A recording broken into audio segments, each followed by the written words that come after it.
বেগম খালেদা জিয়ার মৃত্যুতে এরকম হাজার হাজার মানুষ, হাজার হাজার নেতাকর্মীরা আসছেন। উনি যখন জীবিত ছিলেন, যখন ওনাকে গ্রেফতার করা হয়, বাড়ি থেকে বের করে দেওয়া হয়, আওয়ামী লীগ সরকার অনেক নির্যাতন করেছে উনাকে। এই নেতাকর্মীরা আসলে ওই সময়টাই কেন খালেদা জিয়ার জন্য এগিয়ে আসেনি?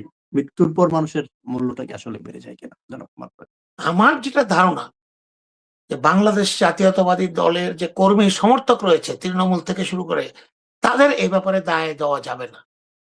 তাদেরকে পরিচালনা যারা করবে, তাদেরকে উদ্বুদ্ধ করবে, তাদেরকে নেতৃত্ব দেবে, তারা এই দায়টা নিতে হবে। কারণ এত বেশি জনসমর্থন এবং এত বেশি দলের সমর্থন থাকার পরেও আমরা যে একটা বালুর ট্রাক সরাতে পারিনি। ম্যাডাম ৬ বছরের কাছাকাছি সময় কারাগারে ছিল এবং গৃহবন্দী সহ মিলিয়ে আমরা তার বাসার অভিমুখে যেখানে গৃহবন্দী ছিলেন অথবা জেলখানা অভিমুখে, যে জেলখানায় তাকে ২০০ বছরের পুরনো জেলখানা, যেখানে কোনো মানুষ ছিল না, ইঁদুর ছাড়া কিছু ছিল না, সেখানে তাকে নিঃসঙ্গ রেখে এত বড় একটা ভবনে এবং ভুতুড়ে ভবনে রেখে তাকে মানসিক শারীরিকভাবে যে নির্যাতন করা হয়েছে, সে নির্যাতনের কারণে যে তার আজকে মৃত্যু হয়েছে এটা এখন প্রমাণিত।